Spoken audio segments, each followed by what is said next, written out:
यहां एक खिलौना है इंसान की हस्ती। यह बस्ती है मुर्दा परस्तों की बस्ती। यहां पर तो जीवन से मौत सस्ती। यह दुनिया अगर मिल भी जाए तो क्या है। लेकिन दौड़ रहे लोग कितनी आपधापी है इस दुनिया को पा लेने के लिए, और इस पाने में सिर्फ एक बात घटती है, खुद लुट जाते, कंकड़ पत्थर इकट्ठे हो जाते, आत्मा बिक जाती, खुद को बर्बाद कर लेते। हां, कुछ चीजें छोड़ जाते, कुछ मकान बना जाते, कुछ पत्थरों पर नाम खोज जाते।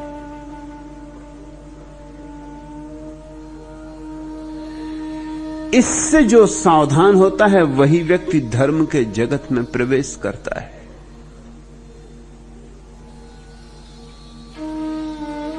इस वस्तु स्थिति के प्रति जो जागरूक होता है वही धार्मिक है। धर्म का मंदिर, मस्जिदों और गिरजों से कुछ लेना नहीं, गीता, कुरान और बाइबल से कुछ लेना नहीं।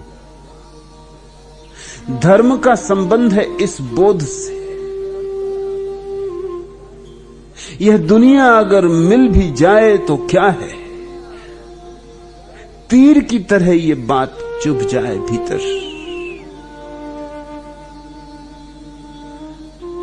तो जीवन में एक झरना फूटता है। तुम्हारे ही प्राणों में, तुम्हारे ही अंतःकरण में एक संगीत उमकता है। तुम्हारे भीतर ही एक ज्योति जलनी शुरू होती, जो शायद जली रही थी, लेकिन तुम्हारी आंखें चूंकि बाहर भटक रही थी, क्योंकि तुम दुनिया की तलाश पर निकले थे और तुमने कभी पीछे लौट के अपने भीतर नहीं देखा था, इसलिए पता न चला था, इसलिए प्रतिभिज्ञा न हो सकी थी।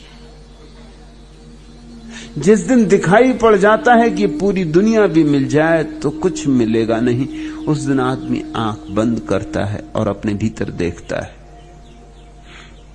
तब अपना स्वरूप दिखाई पड़ता है, मैं कौन हूं।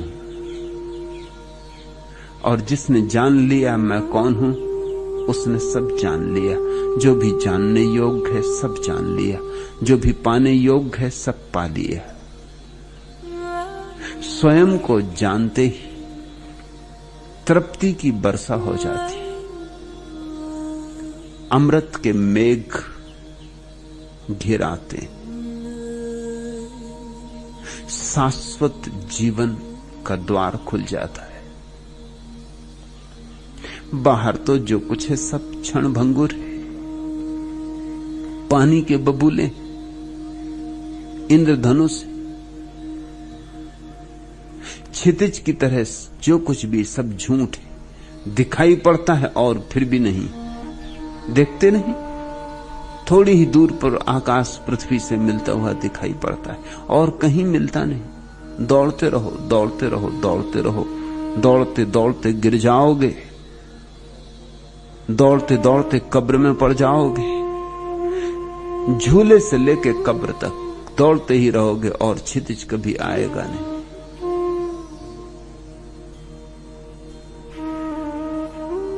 इस दुनिया के मिल जाने से भी कुछ मिलता नहीं,